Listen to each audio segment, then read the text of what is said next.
So my name's Jacob Glazener, and I'll be going over the trim system today.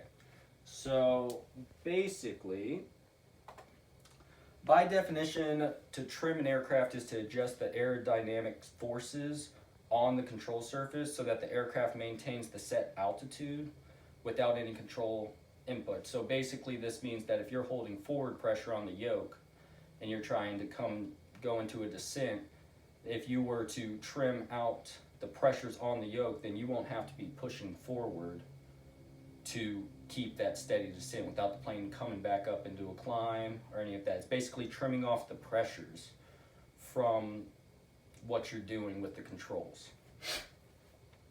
So this means that using the trim system is releasing the pressures from the pilot in command, is holding on the controls just like I just said. So this decreases the workload put on the pilot in command, because whenever you get into the traffic pattern, usually that is a very high workload area. So just one simple thing of spinning the trim wheel will kind of get one less thing off of your to-do list, and it'll make everything a lot easier, because then you don't have to focus on, oh, I'm in a climb, oh, I'm in a descent. It's all really just, it makes the workload a little bit less.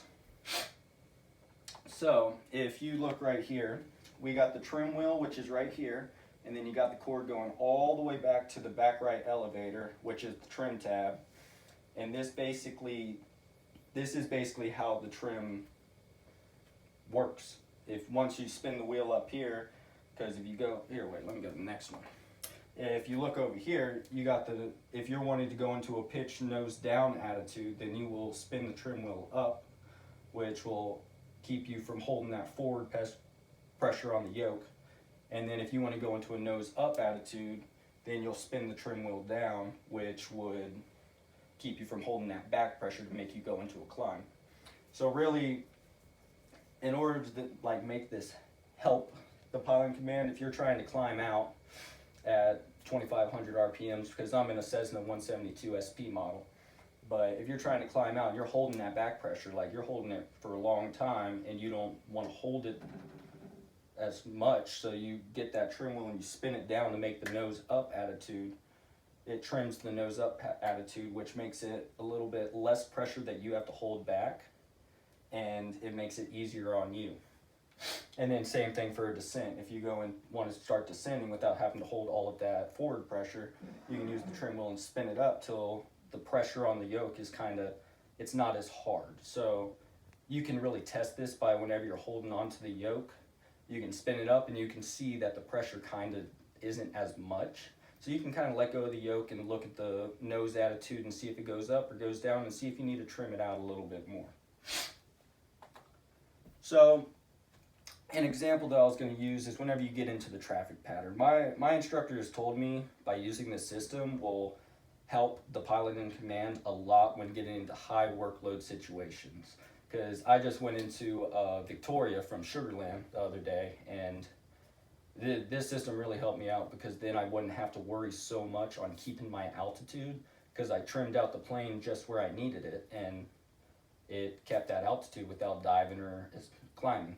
So an example for this is whenever you go to your practice area and you come back, so you're getting down to pattern altitude. And once you get down to pattern altitude, which our altitude is 1,100 because we're 82 feet elevation, and we roughly want to go 90 knots in the traffic pattern, which is about 2,000 RPMs in the Cessna that I'm in. And so basically whenever you get down to pattern altitude, you can kind of sit there and hold the yoke where it is and see what the plane's doing. If it's climbing, then you'll know that you need to do a little bit of pitch down, so you would spin the wheel up, which would make the nose of the plane kind of come down a little bit. Whereas if you're in a nose down attitude and you're starting to descent, which you don't want, you would use the trim wheel and spin it up a little bit. So you would really get the yoke, put it where you want the plane to be, and you would feel the pressures and feel them and kind of play with the trim wheel to see if you need to add more trim or you need to have less trim.